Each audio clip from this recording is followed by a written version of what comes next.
श्रीमद् वाल्मीकि रामायण के युद्धकांड के 27वें सर्ग में इंद्रजीत और विभीषण की रोषपूर्ण बातचीत। पूर्वोक्त बात कहकर हर्ष से भरे हुए विभीषण धनुधर सुनीता कुमार को साथ लेकर बड़े वेग से आगे बढ़े। थोड़ी ही दूर जाने पर विभीषण ने एक महान वन में प्रवेश करके लक्ष्मण को इंद्रजीत के कर्म के अनुष्ठान का स्थान दिखाया। वहां एक बरगद का वृक्ष था जो श्याम मेघ के समान सघन और देखने में भयंकर था। रावण के तेजस्वी भ्राता विभीषण ने लक्ष्मण को वहां की सब वस्तुएं दिखाकर कहा, सुमित्रा नंदन, यह बलवान रावण कुमार प्रतिदिन यहां आकर पहले भूतों की बलि देता है, इसके बाद युद्ध में प्रवृत्त होता है। इसी संग्राम भूमि में यह राक्षस संपूर्ण भूतों के लिए अदृश्य हो जाता है और उत्तम बाणों से शत्रु को मारता तथा बांध देता है। अतः जब तक ये इस बरगद के नीचे आए उसके पहले ही आप अपने तेजस्वी बाणों द्वारा इस बलवान रावण कुमार को रथ, घोड़े और सारथी सहित नष्ट कर दीजिए। तब बहुत अच्छा कहकर मित्रों का आनंद बढ़ाने वाले महातेजस्वी सुमित्रा कुमार अपने विचित्र धनुष की टंकार करते हुए वहां खड़े हो गए। इतने में ही बलवान रावण कुमार इंद्रजीत अग्नि के समान तेजस्वी रथ पर बैठा हुआ कवच, खड्ग और ध्वजा के साथ दिखाई पड़ा। तब महातेजस्वी लक्ष्मण ने पराजित न होने वाले प्लस कुल नंदन इंद्रजीत से कहा, राक्षस कुमार, मैं तुम्हें युद्ध के लिए ललकारता हूं, तुम अच्छी तरह संभल कर मेरे साथ युद्ध करो। लक्ष्मण के ऐसा कहने पर महातेजस्वी और मनस्वी रावण कुमार ने वहां भीषण को उपस्थित देखकर कठोर शब्दों में कहा, राक्षस, यही तुम्हारा जन्म हुआ है और यहीं बढ़कर तुम इतने बड़े हुए। तुम मेरे पिता के सगे भाई और मेरे चाचा हो, फिर तुम अपने पुत्र से मुझसे क्यों द्रोह करते हो? दुर्मति, तुम में ना तो कुटुंबी जनों के प्रति अपनापन है, ना आत्मीय जनों के प्रति स्नेह है और ना अपनी जाति का अभिमान ही है। तुम में कर्तव्य अकर्तव्य की मर्यादा, भ्रातृ प्रेम और धर्म कुछ भी नहीं है। तुम राक्षस धर्म को कलंकित करने वाले हो। दुर्बुद्धि, तुमने स्वजनों का परित्याग करके दूसरों की गुलामी स्वीकार की है। अतः तुम सत्पुरुषों द्वारा निंदनीय और शोक के योग्य हो। नीच निशाचर, तुम अपनी शिथिल बुद्धि के द्वारा इस महान अंतर को नहीं समझ पा रहे हो कि कहां तो स्वजनों के साथ रहकर स्वच्छंदता का आनंद लेना और कहां दूसरों की गुलामी करके जीना। दूसरे लोग कितने ही गुणवान क्यों ना हो और स्वजन गुणहीन ही क्यों ना हो, वे गुणहीन स्वजन भी दूसरों की अपेक्षा श्रेष्ठ ही हैं, क्योंकि दूसरा दूसरा ही होता है, वह कभी अपना नहीं हो सकता। जो अपने पक्ष को छोड़कर दूसरे पक्ष के लोगों का सेवन करता है, वह अपने पक्ष के नष्ट हो जाने पर फिर उन्हीं के द्वारा मार डाला जाता है। रावण के छोटे भाई निशाचर, तुमने लक्ष्मण को इस स्थान तक ले आकर मेरा वध कराने के लिए प्रयत्न करके ये जैसी निर्दयता दिखाई है, ऐसा पुरुषार्थ तुम्हारे जैसा स्वजन ही कर सकता है।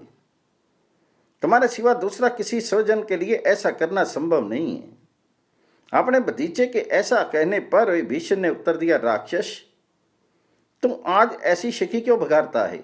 जान पड़ता है कि तुझे मेरे स्वभाव का पता ही नहीं है। अधम राक्षस राजकुमार, बड़ों के बड़प्पन का ख्याल करके तू इस कठोरता का परित्याग कर दे। यद्यपि मेरा जन्म क्रूर कर्मा राक्षसों के कुल में हुआ है, तथापि मेरा शील स्वभाव राक्षसों का सा नहीं है। सत्पुरुषों का जो प्रधान गुण सत्व है, मैंने उसी का आश्रय ले रखा है। क्रूरतापूर्ण कर्म में मेरा मन नहीं लगता, अधर्म में मेरी रुचि नहीं होती। यदि अपने भाई का शील स्वभाव अपने से ना मिलता हो तो भी बड़ा भाई छोटे भाई को कैसे घर से निकाल सकता है?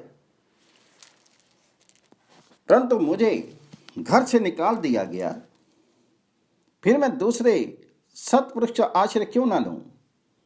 जिसका शील स्वभाव धर्म से भ्रष्ट हो गया है, जिसने पाप करने का दृढ़ निश्चय कर लिया है, ऐसे पुरुष का त्याग करके प्रत्येक प्राणी उसी प्रकार सुखी होता है जैसे हाथ पर बैठे हुए जहरीले सर्प को त्याग देने से मनुष्य निर्भय हो जाता है। जो दूसरों का धन लूटता हो, पराई स्त्री पर हाथ लगाता हो, उस दुरात्मा को जलते हुए घर की भांति त्याग देने योग्य बताया गया है। पराये धन का अपहरण, पर स्त्री के साथ संसर्ग और अपने हितैषी सुहृदों पर अधिक शंका, अविश्वास, ये 3 दोष विनाशकारी बताए गए हैं। महर्षियों का भयंकर वध, संपूर्ण देवताओं के साथ विरोध, अभिमान, रोष, वैर और धर्म के प्रतिकूल चलना, ये दोष मेरे भाई में मौजूद हैं, जो उनके प्राण और ऐश्वर्य दोनों का नाश करने वाले हैं। जैसे बादल पर्वतों को आच्छादित कर देते हैं, उसी प्रकार इन दोषों ने मेरे भाई के सारे गुणों को ढक दिया है। इन्हीं दोषों के कारण मैंने अपने भाई एवं तेरे पिता का त्याग किया है। अब ना तो वह लंकापुरी ही रहेगी, न तू रहेगा और न तेरा पिता ही रह जाएंगे। राक्षस तो अत्यंत अभिमानी, उद्दंड और बालक मूर्ख है, काल के पाश में बंधा हुआ है, इसलिए तेरी जो जो इच्छा हो मुझे कह ले। नीच राक्षस, तूने मुझसे जो कठोर बात कही है उसी का यही फल है कि आज तुझ पर यहां घोर संकट आया है। अब तो बरगद के नीचे तक नहीं जा सकता। कुकुत्स कुलभूषण, लक्ष्मण का तिरस्कार करके तू जीवित नहीं रह सकता। अतः इन नरदेव लक्ष्मण के साथ रणभूमि में युद्ध कर, यहां मारा जाकर तू यमलोक में पहुंचेगा और देवताओं का कार्य करेगा और उन्हें संतुष्ट करेगा। अब तू अपना बड़ा हुआ सारा बल दिखा, समस्त आयुधों और सैनिकों का व्यय कर ले, परंतु लक्ष्मण के बाणों का निशाना बनकर आज तू सेना सहित जीवित नहीं लौट सकेगा। 88वां सर्ग, लक्ष्मण और इंद्रजीत की परस्पर रोष भरी बातचीत और घोर युद्ध। विभीषण की यह बात सुनकर रावण कुमार इंद्रजीत क्रोध से मूर्छित सा हो उठा। वह रोषपूर्वक कठोर बातें कहने लगा और उछलकर सामने आ गया। उसने खड्ग तथा दूसरे आयुध भी उठा रखे थे। काले घोड़ों से युक्त सजे सजाए विशाल रथ पर बैठा हुआ इंद्रजीत विनाशकारी काल के समान जान पड़ता था। वह भयंकर बलशाली निशाचर बहुत बड़े आकार वाले, लंबे, मजबूत, वेगशाली और भयानक धनुष को तथा शत्रुओं का नाश करने में समर्थ बाणों को भी लेकर युद्ध के लिए उद्यत था। वस्त्राभूषणों से अलंकृत होकर रथ पर बैठे हुए उस महान धनुर्धर शत्रुनाशक बलवान रावण कुमार ने देखा लक्ष्मण अपने तेज से ही भूषित होकर हनुमान जी की पीठ पर आरूढ़ होकर उद्याचल पर विराजमान सूर्य देव के समान प्रकाशित हो रहे हैं। देखते हुए अत्यंत रोष से भर गया और विभीषण सहित सुमित्रा कुमार तथा अन्य वानर सिंहों से कहा, शत्रुओं, आज मेरा प्रकर्म देखना। तुम सब लोग युद्ध स्थल में मेरे धनुष से छूटे हुए बाणों के दुस्सह वर्षा को अपने अंगों पर उसी तरह धारण करोगे जैसे आकाश में होने वाली उन्मुक्त वर्षा को भूतल के प्राणी अपने ऊपर धारण करते हैं। जैसे आप रुई के ढेर को जला देती है, उसी प्रकार इस विशाल धनुष से छूटे हुए मेरे बाण आज तुम्हारे शीर की धज्जियां उड़ा देंगे। आज अपने शूल, शक्ति, रिष्टि और तोमर द्वारा तथा तीखे सैकों से छिन्न भिन्न करके तुम सब लोगों को यमलोक पहुंचा दूंगा। युद्ध स्थल में हाथों को बड़ी फुर्ती से चलाकर जब मैं मेघ के समान गरजता हुआ बाणों की वर्षा आरंभ करूंगा, उसमें कौन मेरे सामने ठहर सकेगा। लक्ष्मण, उस दिन रात्रि युद्ध में मैंने वज्र और अश्वनी के समान तेजस्वी बाणों द्वारा जो पहले तुम दोनों भाइयों को रणभूमि में सुला दिया था और तुम लोग अपने अग्रगामी सैनिकों सहित मूर्छित होकर पड़े थे, मैं समझता हूं उसका इस समय तुम्हें स्मरण नहीं हो रहा है। विषधार सर्व के समान रोष से भरे हुए मुझ इंद्रजीत के साथ जो तुम युद्ध करने के लिए उपस्थित होगे, उससे स्पष्ट जान पड़ता है कि यमलोक में जाने के लिए उद्यत हो। राक्षस राज के बेटे की वह गर्जना सुनकर रघुकुल नंदन लक्ष्मण कुपित हो उठे। उनके मुख पर भय का कोई चिन्ह नहीं था। वे उस रावण कुमार से बोले, निशाचर, तुमने केवल वाणी द्वारा अपने शत्रुवध अधिकारियों की पूर्ति के लिए घोषणा कर दी, परंतु उन कार्यों को पूरा करना तुम्हारे लिए बहुत ही कठिन है। जो क्रिया द्वारा कर्तव्य कर्मों के पार पहुंचता है, अर्थात जो कहता नहीं काम पूरा करके दिखा देता है, वही पुरुष बुद्धिमान है। दुर्मति, तुम अपने अभीष्ट कार्य को सिद्ध करने में असमर्थ हो। जो कार्य किसी के द्वारा भी सिद्ध होना कठिन है, उसे केवल वाणी के द्वारा कहकर तुम अपने को कृतार्थ मान रहे हो। उस संग्राम में अपने को छिपाकर तुमने जिसका आश्रय लिया था, वह चोरों का मार्ग है। वीर पुरुष उसका सेवन नहीं करते। राक्षस, इस समय मैं तुम्हारे बाणों के मार्ग में आकर खड़ा हूं। आज तुम अपना वह तेज दिखाओ। केवल बढ़ चढ़कर बातें क्यों बना रही हो? लक्ष्मण के ऐसा कहने पर संग्राम विजयी महाबली इंद्रजीत ने अपने भयंकर धनुष को दृढ़तापूर्वक पकड़कर पहने बाणों की वृष्टि आरंभ कर दी। उनके छोड़े हुए महान वेगशाली बाण सांप के विष की तरह जहरीले थे। वे हुंकारते हुए सर्प के समान लक्ष्मण के शीर पर पड़ने लगे।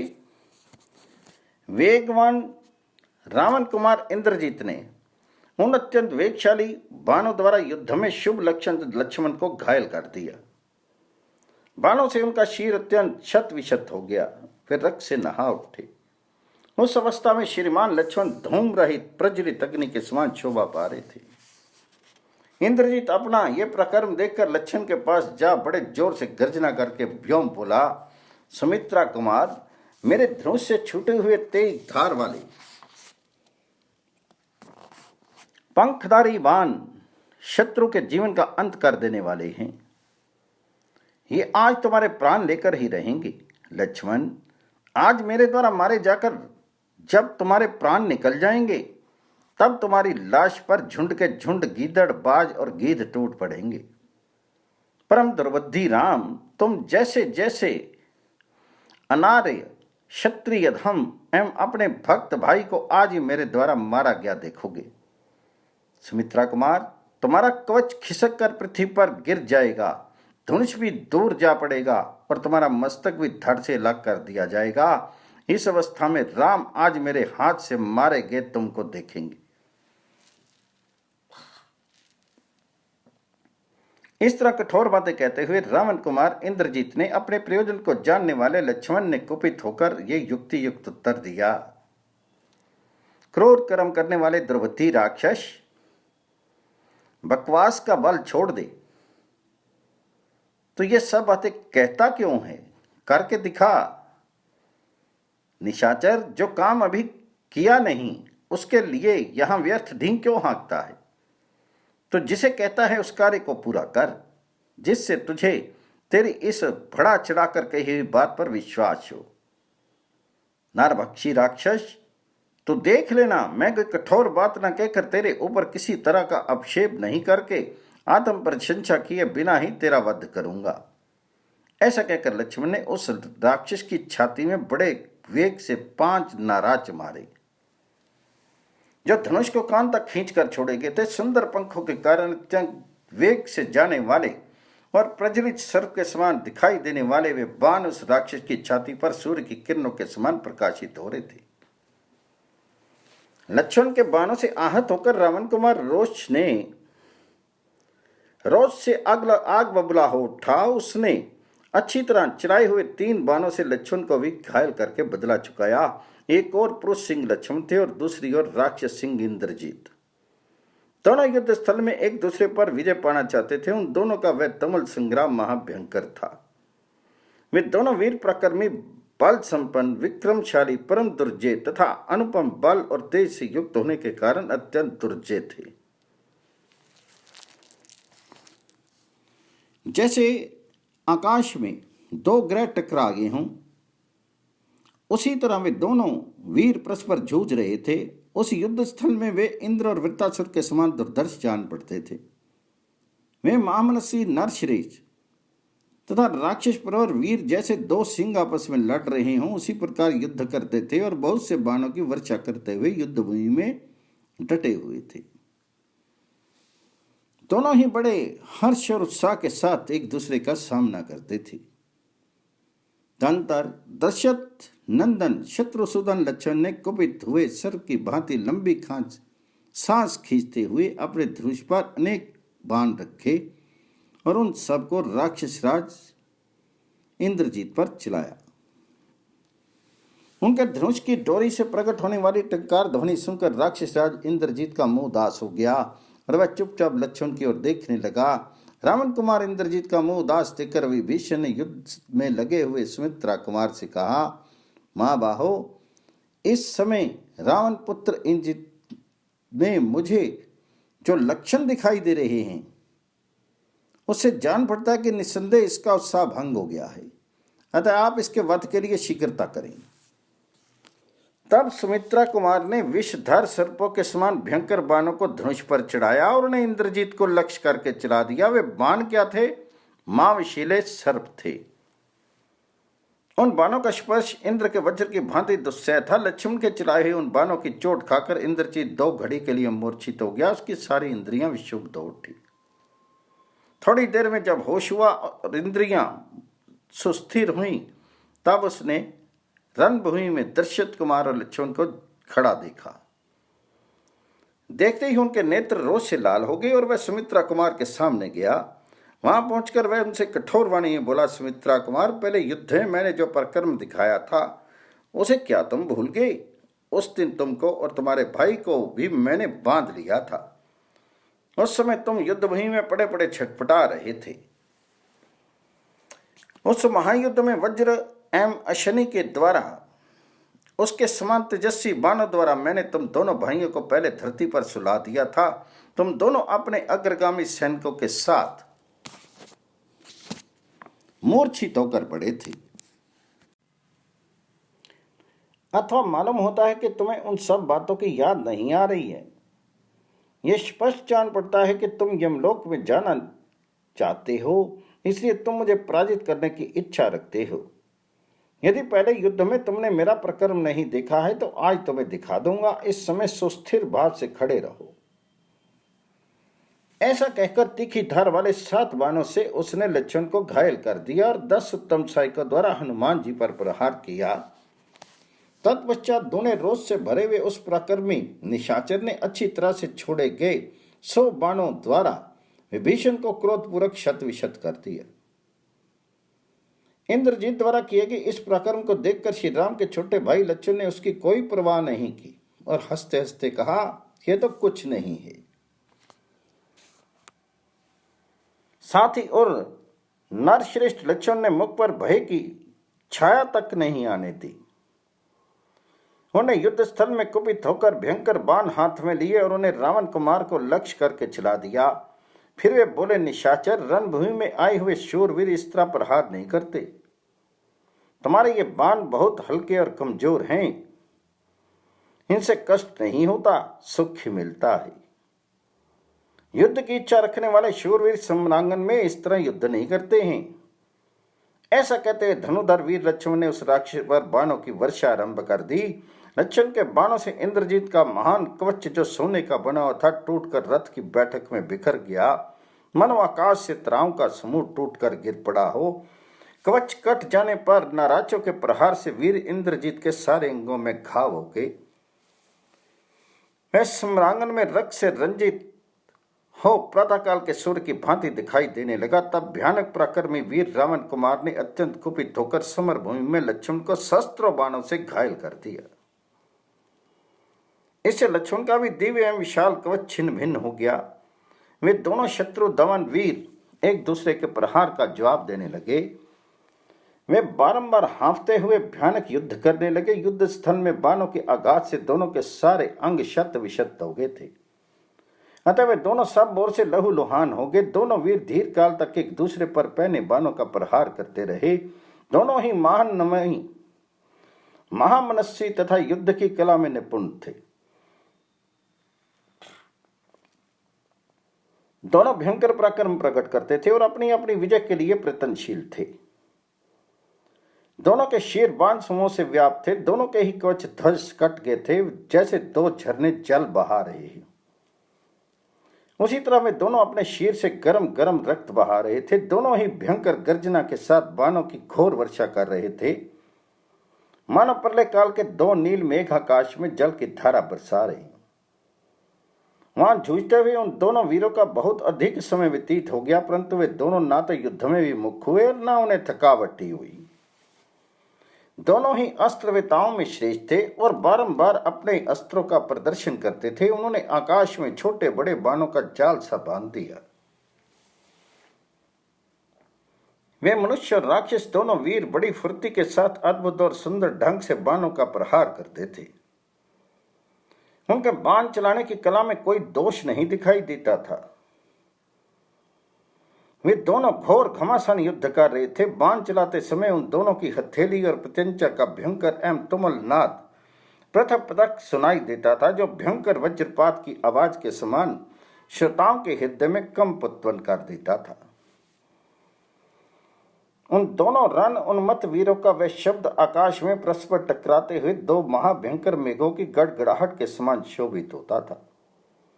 वे दोनों बलवान योद्धा सोने के पंख वाले नराचों से घायल होकर शीर से खून बहा रहे थे। दोनों ही यशस्वी थे और अपनी अपनी विजय के लिए प्रयत्न कर रहे थे। युद्ध में उन दोनों के चलाए हुए स्वर्ण में पंख वाले बाण एक दूसरे के शीर पर पड़ते, रक्त से भीगकर निकलते और धरती में समा जाते थे।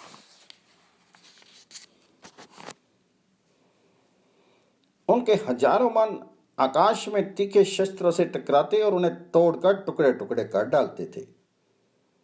वह बड़ा भयंकर युद्ध हो रहा था। उनमें उन दोनों के बाणों का समूह यज्ञ में गृहपत्य और आवाहनीय नामक दो प्रज्वलित अग्नियों के साथ बिछे हुए कुशों के ढेर की भांति जान पड़ता था। उन दोनों महामनस्वी वीरों के शत विशत शरीर वन में पत्रहीन एवं लाल पुष्पों से भरे हुए पलाश और सेमल के वृक्षों के समान शोभित होते थे। एक दूसरे को जीतने की इच्छा वाले इंद्रजीत और लक्ष्मण रह रहकर बारंबार भयंकर मार काट मचाते थे। लक्ष्मण रणभूमि में रावण कुमार पर चोट करते थे और रावण कुमार लक्ष्मण पर। इस तरह एक दूसरे पर प्रहार करते हुए वीर थकते नहीं थे। उन दोनों वेगशाली वीरों के शीर में बाणों के समूह धसके थे। इसलिए वे दोनों महापराक्रमी योद्धा, जिन पर बहुत से वृक्ष आए थे, उन दो पर्वतों के समान शोभा पाते थे। बाणों से ढके और खून से भीगे हुए उन दोनों के सारे अंग जलती ही आग के समान उद्दीप्त हो उठ रहे थे।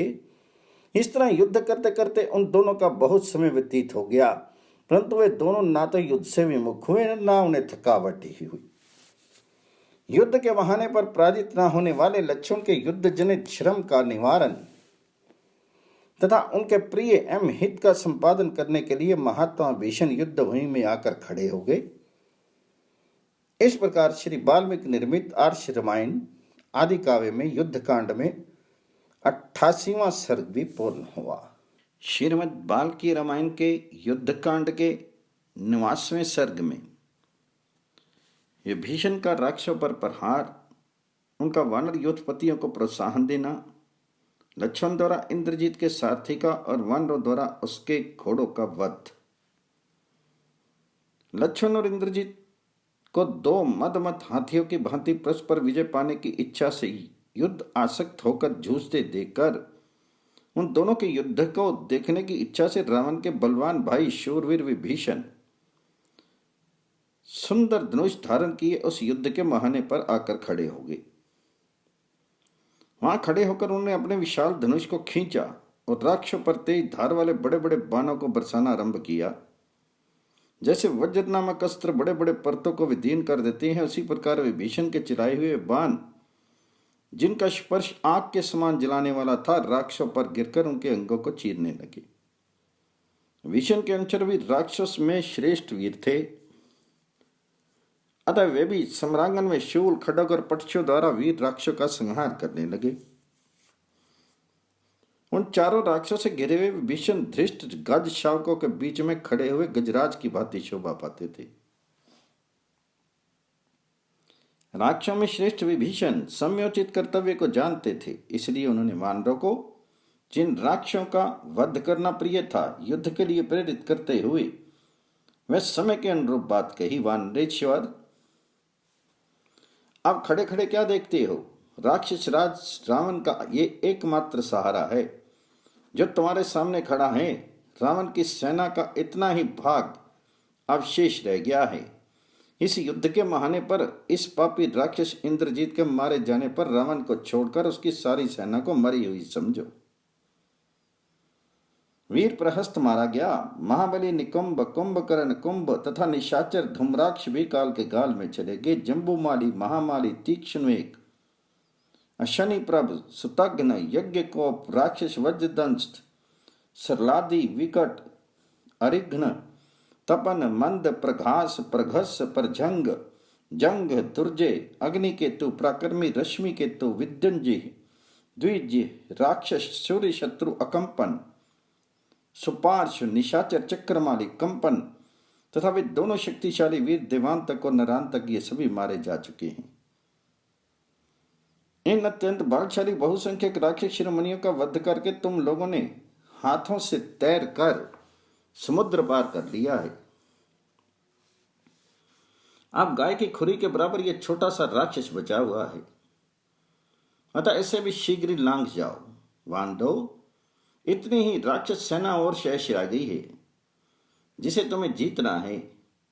अपने बल पर घमंड करने वाले प्राय सभी राक्षस तुमसे भिड़कर मारे जा चुके हैं।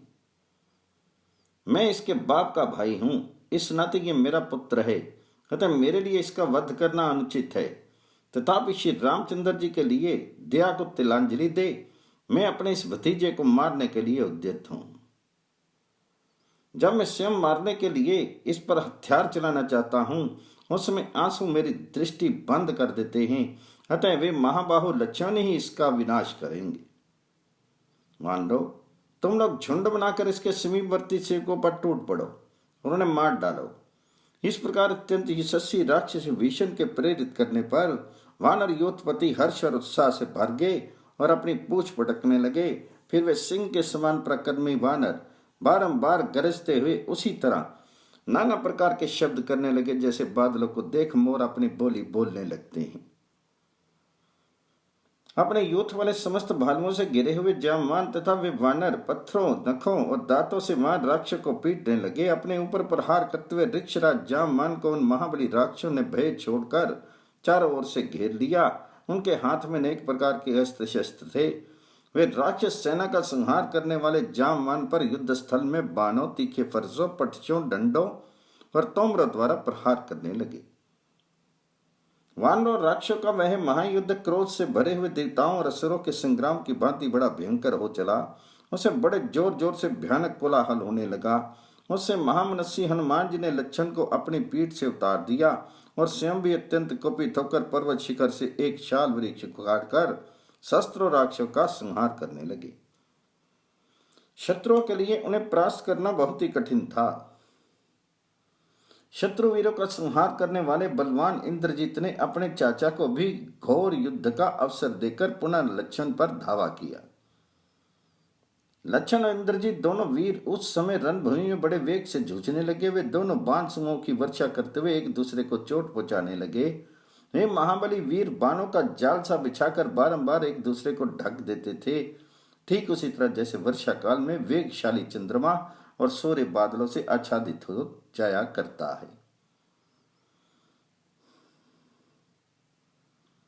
युद्ध में लगे हुए उन दोनों वीरों के हाथों में इतनी फुर्ती थी कि तरकस से बाणों का निकालना, उसको धनुष पर रखना, धनुष को इस हाथ से उस हाथ में लेना, उसे मुट्ठी में दृढ़ता पूर्वक पकड़ना, कान तक खींचना, बाणों का विभाग करना, उन्हें छोड़ना और लक्ष्य भेदना आदि कुछ भी दिखाई नहीं पड़ता था। धनुष के वेग से छोड़े गए बाण समूह द्वारा आकाश सब ओर से ढक गया, अतः उसमें साकार वस्तुओं का दिखना बंद हो गया। लक्ष्मण रावण कुमार के पास पहुंचकर और रावण कुमार लक्ष्मण के निकट जाकर दोनों परस्पर जूझने लगे। इस प्रकार युद्ध करते हुए जब वे एक दूसरे पर प्रहार करने लगते तब भयंकर अव्यवस्था पैदा हो जाती थी। क्षण क्षण में यह निश्चित करना कठिन हो जाता था कि अमुक की विजय या पराजय होगी। उन दोनों के द्वारा वेगपूर्वक छोड़े गए तीखे बाणों से आकाश ठसा ठस भर गया और वहां अंधेरा छा गया। वहां गिरते हुए बहुसंख्यक अस्त्रों और सैकड़ों तीखे सैकों के संपूर्ण दिशाओं और विदिशाओं में भी व्याप्त हो गई। अतः सब कुछ अंधकार से आच्छन्न हो गया और बड़ा भयानक दृश्य दिखाई देने लगा। सूर्य अस्त हो गए, सब और अंधेरा फैल गया। रक्त की प्रवाह से पूर्ण शस्त्रों बड़ी बड़ी नदियां बह चली। मांस भक्षी भयंकर जंतु अपनी वाणी द्वारा भयानक शब्द करने लगे। उस समय ना तो वायु चलती थी और ना आग प्रज्वलित होती थी। महर्षिगण बोल उठे, संसार का कल्याण हो। उस समय गंधर्वों को बड़ा संताप हुआ। वे चारणों के साथ वहां से भाग चले। तदनंतर लक्ष्मण ने 4 बाण मारकर उस राक्षस सिंह के सोने के आभूषणों से सजे हुए काले रंग के चारों घोड़ों को बांध दिया।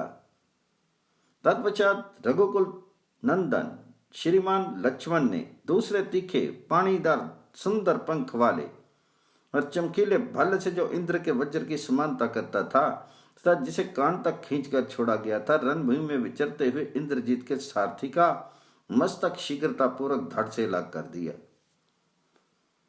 वे वज्रोपम बाण छूटने के साथ ही हथेली के शब्द से अनुनादित होकर सनसनाता हुआ आगे बढ़ा था। सारथी के मारे जाने पर महातेजस्वी मंदोदरी कुमार इंद्रजीत स्वयं ही सारथी का भी काम संभालता, घोड़ों को भी काबू में रखता और फिर धनुष को भी चलाता था। युद्ध स्थल में उसके द्वारा वहां सारथी के कार्य का भी संपादन होना दर्शकों की दृष्टि में बड़ा अद्भुत बात थी। इंद्रजीत सब घोड़ों को रोकने के लिए हाथ बढ़ाता, तब लक्ष्मण उसे तीखे बाणों से भेदने लगते और जब वह युद्ध के लिए धनुष उठाता तब उसके घोड़ों पर बाणों का प्रहार करते थे। उन छिद्रों बाण प्रहार के अवसरों में शीघ्रतापूर्वक हाथ चलाने वाले सुमित्रा कुमार लक्ष्मण ने सम्रांगन में निर्भय से विचरते हुए इंद्रजीत को अपने बाण समूह द्वारा अत्यंत पीड़ित कर दिया। समरभूमि में सारथी को मारा गया देखकर रावण कुमार ने युद्ध विषयक उत्साह त्याग दिया। वह विषाद में डूब गया। उस राक्षस के मुख पर विषाद छाया हुआ देख वे वानर युद्धपति बड़े प्रसन्न हुए और लक्ष्मण की भूरी भूरी प्रशंसा करने लगे। तत्पश्चात प्रमाथी, रभस, शरद और गंधमादन इन 4 वानरेश्वरों ने अमरश में भरकर अपना महान वेग प्रकट किया। ये चारों वानर महान बलशाली और भयंकर पराक्रमी थे। वे सहसा उछलकर इंद्रजीत के चारों घोड़ों पर कूद पड़े।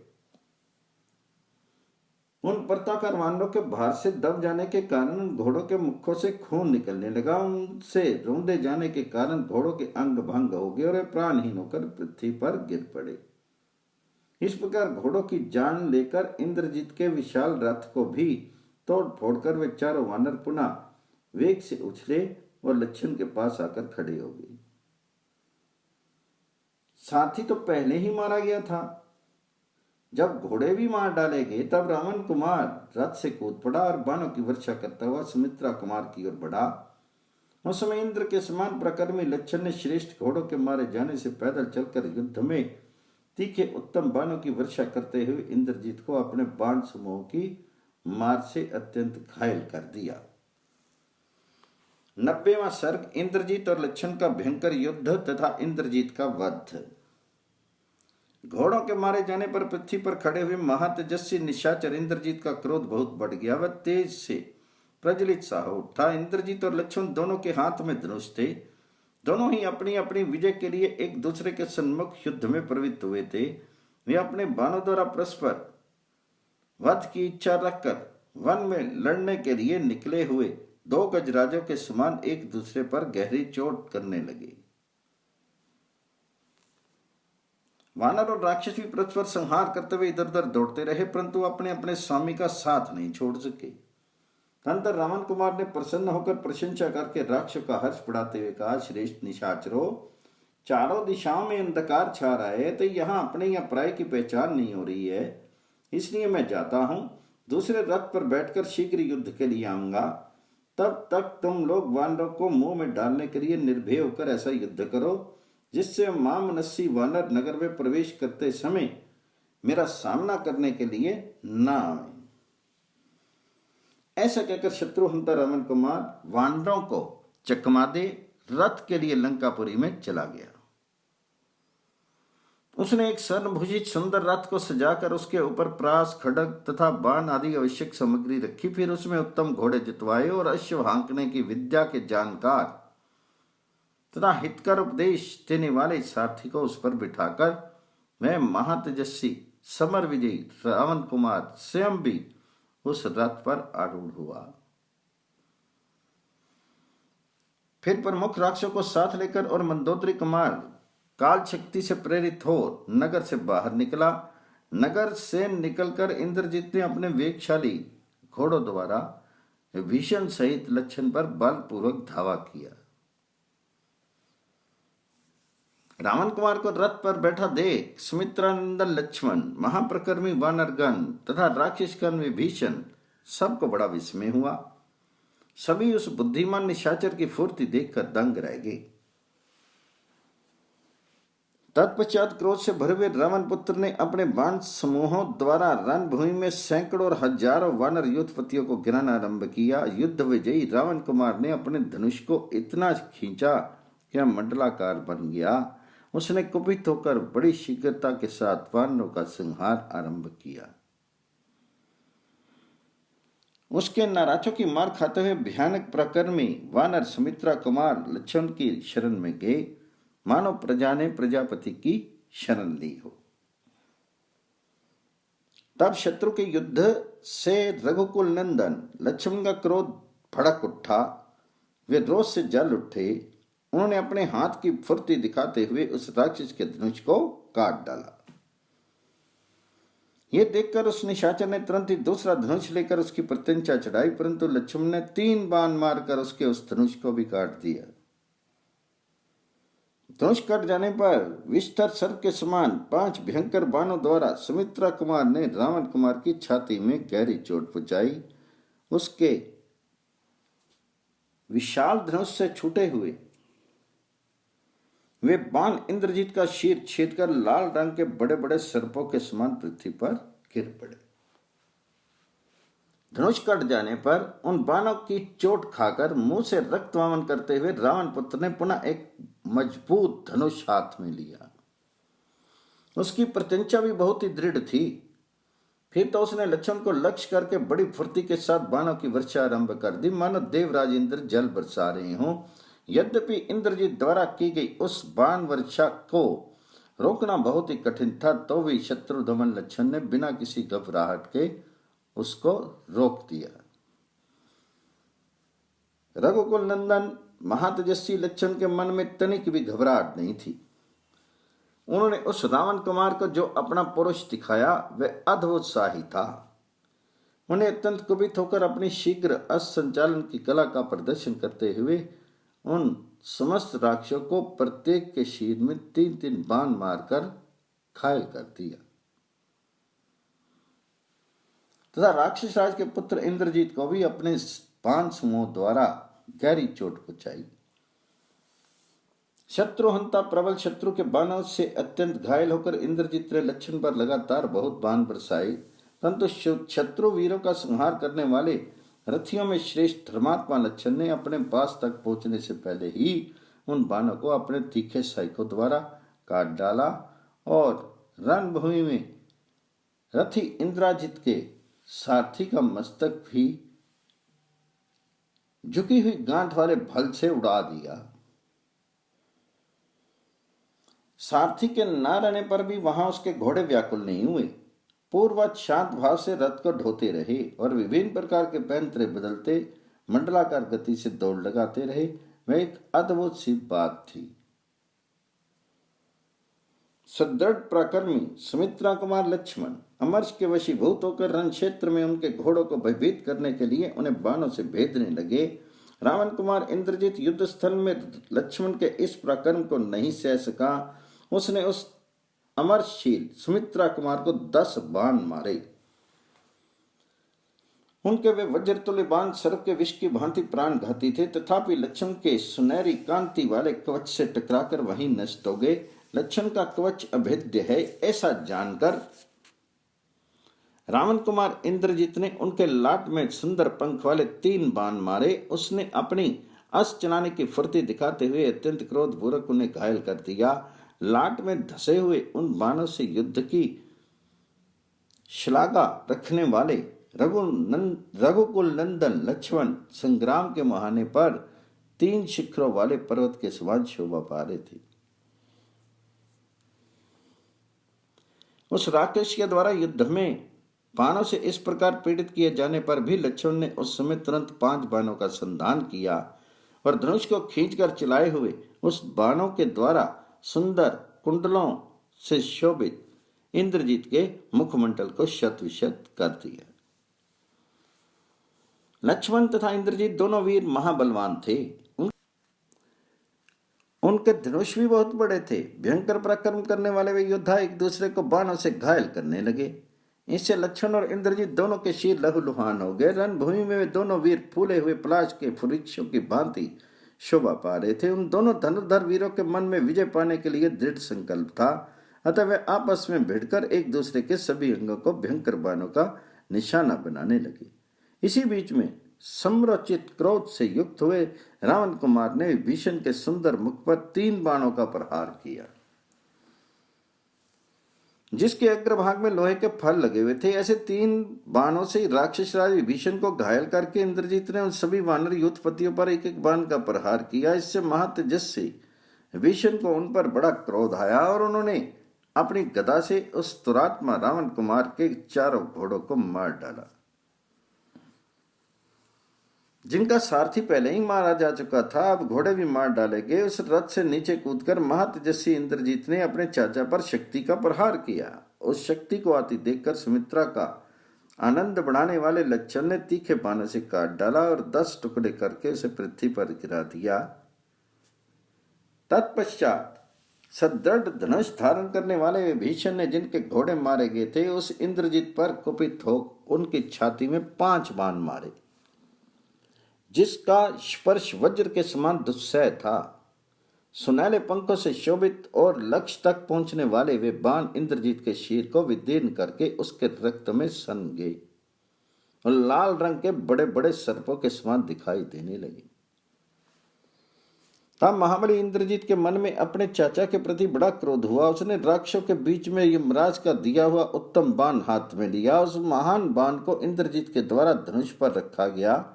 देख भयानक पराक्रम करने वाले महातेजस्वी लक्ष्मण ने भी दूसरा बाण उठाया। उस बाण की शिक्षा महात्मा कुबेर ने स्वप्न में प्रकट होकर स्वयं उन्हें दी थी। वह बाण इंद्रादि देवताओं तथा असुरों के लिए भी असहाय एवं दुर्जय था। उन दोनों की परिख के समान मोटी और बलिष्ठ भुजाओं द्वारा जोर जोर से खींचे जाते हुए उन दोनों के शरीर धनुष 2 क्रोध पक्षियों के समान शब्द करने लगे। उन वीरों ने अपने अपने शरीर धनुष पर जो उत्तम सहायक रखे थे, वे खींचे जाते ही अत्यंत तेजी से प्रज्वलित हो उठे। दोनों के बाण एक साथ ही धनुष से छूटे और अपनी प्रभा से आकाश को प्रकाशित करने लगे। दोनों के मुख भाग बड़े वेग से आपस में टकरा गए। इन दोनों भयानक बाणों की वर्षा ही ज्यों ही टक्कर हुई, उससे दारुण अग्नि प्रकट होगी, जिससे धुआं उठने लगा और चिंगारियां दिखाई दी। वे दोनों बाण 2 महान ग्रहों की भांति आपस में टकराकर सैकड़ों टुकड़ों होकर संग्राम भूमि में गिर पड़े। युद्ध के मुहाने पर उन दोनों बाणों को आपस के आघात प्रतिघात से व्यर्थ हुआ देखकर लक्ष्मण और इंद्रजीत दोनों को ही उस समय लज्जा हुई।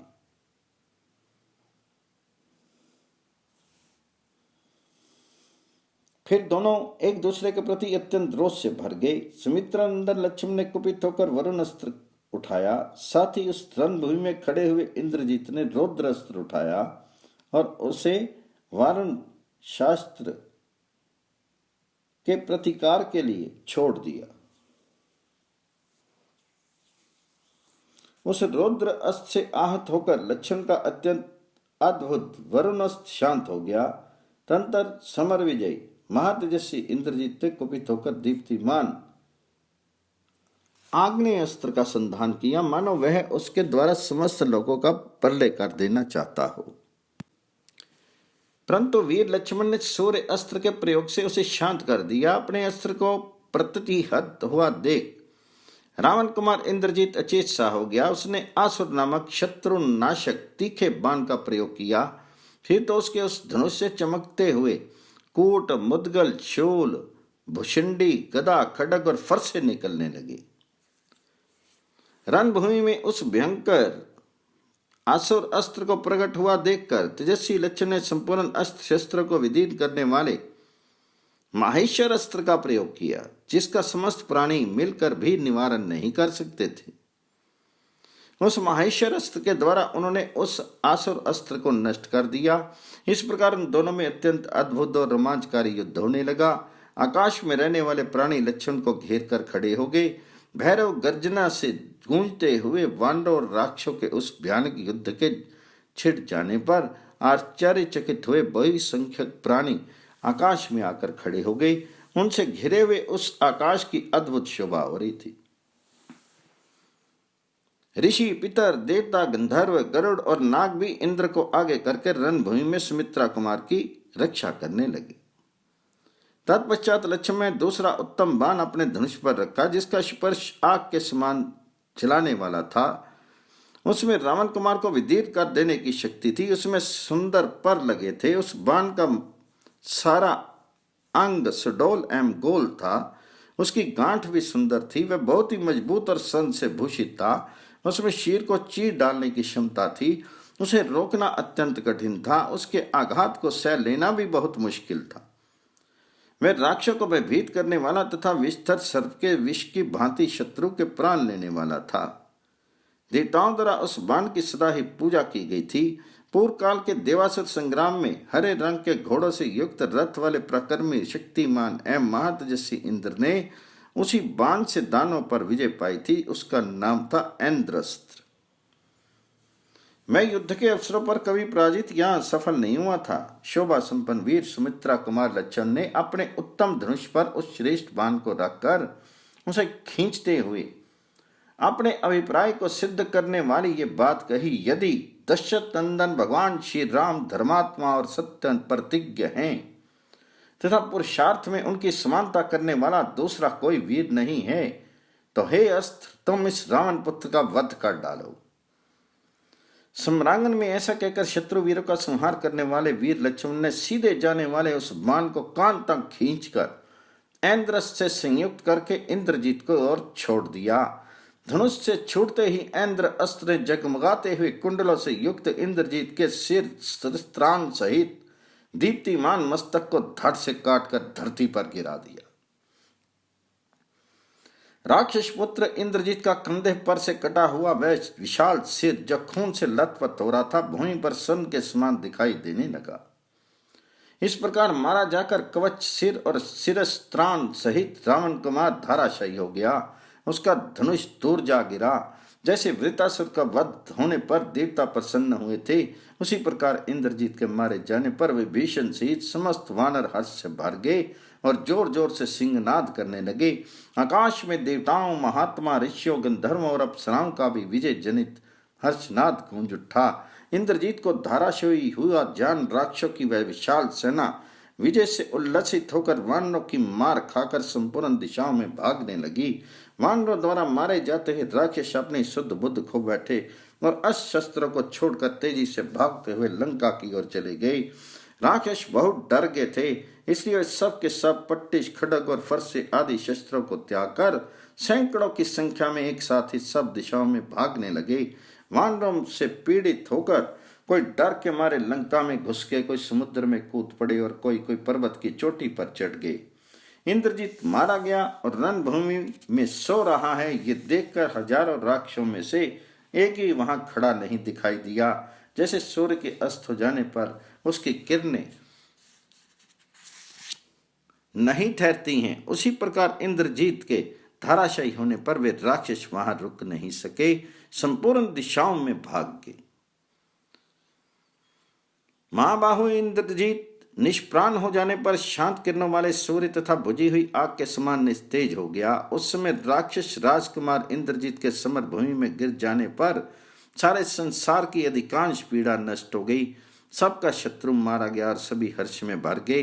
उस पाप कर्मा राक्षस के मारे जाने पर संपूर्ण महर्षियों के साथ भगवान इंद्र को बड़ी प्रसन्नता हुई। आकाश में नाचती हुई अप्सराओं और गाते हुए महामना गंधर्वों के नृत्य और गान की ध्वनि के साथ देवताओं की धुंधवी का भी शब्द सुनाई देने लगा।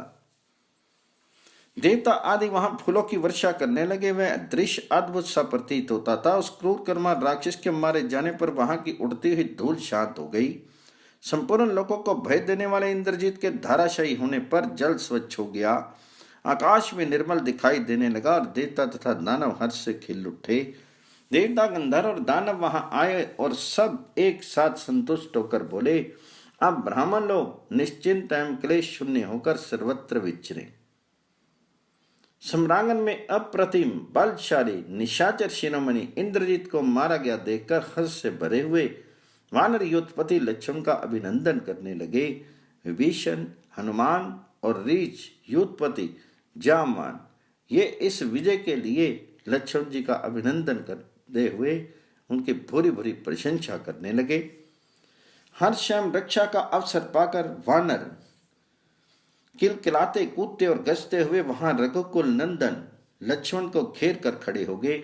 उस समय अपनी पूंछों को हिलाते और फटकारते हुए वानर वीर लक्ष्मण की जय हो ये नारा लगाने लगे। वानरों का चित्त हर्ष से भरा हुआ था। वे विविध गुणों वाले वानर एक दूसरे को हृदय से लगाकर श्री रामचंद्र जी से संबंध रखने वाली कथाएं कहने लगे। युद्ध स्थल में लक्ष्मण के लिए प्रिय सहृद वानर उनका वह दुष्कर एवं महान प्रकर्म देख बड़े प्रसन्न हुए। देवता भी उस देवद्रोही इंद्रद्रोही राक्षस का वध हुआ देखकर मन में बड़े भारी हर्ष का अनुभव करने लगे। इस प्रकार श्री वाल्मीकि निर्मित आर्ष रामायण आदि काव्य में युद्ध कांड में 90वां सर्ग भी पूर्ण हुआ। संग्राम भूमि में शत्रु विजय इंद्रजीत का वध करके रक्त से भीगे हुए शीर वाले शुभ लक्षण लक्ष्मण महाप्रसन्न हुए। बल विक्रम से संपन्न में महातेजस्वी सुमित्रा कुमार जामान हनुमान जी से दौड़कर मिले और उन समस्त वानरों को साथ लेकर शीघ्रतापूर्वक उस स्थान पर आए जहाँ वानरराज सुग्रीव और भगवान श्री राम विद्यमान थे। उस समय लक्ष्मण विभीषण और हनुमान जी का सहारा लेकर चल रहे थे। श्री रामचंद्र जी ने सामने आकर उनके चरणों में प्रणाम करके सुमित्रा कुमार अपने उन ज्येष्ठ भ्राता के पास उसी तरह खड़े हो गए जैसे इंद्र के पास उपेंद्र वामन रूपधारी श्री हरि खड़े होते हैं। उस समय वीर विभीषण प्रसन्नता पूर्वक लौटने के द्वारा ही शत्रु के मारे जाने की बात सूचित सी करते हुए आए और महात्मा श्री रघुनाथ जी से बोले, प्रभु इंद्रजीत के वध का भयंकर कार्य संपन्न हो गया। विभीषण ने बड़े हर्ष के साथ श्री राम से यह निवेदन किया कि महात्मा लक्ष्मण ने ही रावण कुमार इंद्रजीत का मस्तक काटा है। लक्ष्मण के द्वारा इंद्रजीत का वध हुआ है। ये समाचार सुनते ही महाप्रकर्मी श्री रामचंद्र जी को अनुपम हर्ष प्राप्त हुआ और वे इस प्रकार बोले, शाबाश लक्ष्मण, मैं तुम पर बहुत प्रसन्न हूँ। आज तुमने बहुत बड़ा पराक्रम किया है। रावण पुत्र इंद्रजीत के मारे जाने से तुम ये निश्चित समझ लो कि अब हम लोग युद्ध में जीत गए। यश की वृद्धि करने वाले लक्ष्मण उस समय अपनी प्रशंसा सुनकर लज्जा रहे थे, किंतु पराक्रमी श्री राम ने उन्हें बलपूर्वक खींचकर गोद में ले लिया और बड़े स्नेह से उनका मस्तक सूंघा। शस्त्रों के आघात से पीड़ित हुए स्नेही बंधु लक्ष्मण को गोद में बिठाकर और हृदय से लगाकर बड़े प्यार से उनकी ओर बारंबार देखने लगे। लक्ष्मण अपने शीर में धसे हुए बाणों के द्वारा अत्यंत पीड़ित थे। उनके अंगों में जगह जगह घाव हो गया था। वे बारंबार लंबी सांस खींचते थे, आघात जनित क्लेश से संतप्त हो रहे थे तथा उन्हें सांस लेने में भी पीड़ा होती थी। उस अवस्था में पुरुषोत्तम श्री राम ने स्नेह से उनका मस्तक सूंघकर पीड़ा दूर करने के लिए पुनः जल्दी जल्दी उनके शीर पर हाथ फेरा और आश्वासन देकर लक्ष्मण से इस प्रकार कहा, वीर, तुमने अपने दुष्कर पराक्रम से परम कल्याणकारी कार्य संपन्न किया है। आज बेटे के मारे जाने पर युद्ध स्थल में रावण को भी मैं मारा गया ही मानता हूँ। उस दुरात्मा शत्रु का वध हो जाने से आज मैं वास्तव में विजयी हो गया। सौभाग्य की बात है कि तुमने रणभूमि में इंद्रजीत का वध करके निर्दयी निशाचर रावण की दाहिनी बांह भी काट डाली, क्योंकि वही उसका सबसे बड़ा सहारा था। विष्णु और हनुमान ने भी समरभूमि में महान पराक्रम कर दिखाया है। तुम सब लोगों ने मिलकर 3 दिन और 3 रात में किसी तरह उस वीर राक्षस को मार गिराया और मुझे शत्रुहीन बना दिया। अब रावण ही युद्ध के लिए निकलेगा। महासैन्य समुदाय सहित पुत्र को मारा गया सुनकर रावण विशाल सेना साथ लेकर युद्ध के लिए आएगा। पुत्र के वध से संतप्त होकर निकले हुए उस दुर्जय राक्षस राज रावण को मैं अपनी बड़ी भारी सेना के साथ घेर कर मार डालूंगा। लक्ष्मण, इंद्रजीत इंद्र को भी जीत चुका था। जब उसे भी तुमने युद्ध वहीं में मार गिराया, आप तुम जैसे रक्षक और सहायक के होते हुए मुझे सीता और भूमंडल के राज्य को प्राप्त करने में कोई कठिनाई नहीं होगी। इस प्रकार भाई को आश्वासन देकर रघुकुल नंदन श्री राम ने उन्हें हृदय से लगा लिया और प्रसन्नता पूर्वक सुषेण को बुलाकर कहा, परम बुद्धिमान सुषेण, तुम शीघ्र ही ऐसा उपचार करो जिससे ये मित्र वत्सल सुमित्रा कुमार पूर्णता स्वस्थ हो जाए और उनके शीर से बाण निकलकर घाव भरने के साथ ही सारी पीड़ा दूर हो जाए। सुमित्रा कुमार लक्ष्मण और विभीषण दोनों के शीर से तुम शीघ्र ही बाण निकाल दो और घाव अच्छे कर दो। वृक्षों द्वारा युद्ध करने वाले जो शूरवीर रीछ तथा वानर सैनिक हैं, उनमें भी जो तुम दूसरे लोग बाणों से बिंधे हुए और घायल होकर युद्ध कर रहे हैं, उन सभी को तुम प्रयत्न करके सुखी एवं स्वस्थ कर दो। महात्मा श्री रामचंद्र जी के ऐसा कहने पर वानर युद्धपति सुषेण ने लक्ष्मण की नाक में एक बहुत ही उत्तम औषधि लगा दी। उसकी गंध सूंघते ही लक्ष्मण के शीर में बाण निकल गए और उनकी सांसें सारी पीड़ा दूर हो गई। उनकी शीर में जितने भी घाव थे सब भर गए। श्री रामचंद्र जी की आज्ञा से शेर ने विभीषण आदि सहोदर तथा समस्त वानर शिरोमणियों को तत्काल चिकित्सा की। फिर तो क्षण भर में बाण निकल जाने और पीड़ा दूर हो जाने से सुमित्रा कुमार स्वस्थ एवं निरोग होकर हर्ष का अनुभव करने लगे। उस समय भगवान श्री राम, वानर राज सुग्रीव, विभीषण तथा प्रकर्मी ऋक्षराज जामवान लक्ष्मण को निरोग होकर खड़ा देख सेना सहित बड़े प्रसन्न हुए। दशरथ नंदन महात्मा श्री राम ने लक्ष्मण के उस अत्यंत दुष्कर पराक्रम की पुनः भूरी भूरी प्रशंसा की। इंद्रजीत युद्ध में मार गिराया गया, ये सुनकर वानर राज सुग्रीव को भी बड़ी प्रसन्नता हुई। इस प्रकार श्री वाल्मीकि निर्मित आर्ष रामायण आदि काव्य के युद्ध कांड में 91वां सर्ग भी पूर्ण हुआ।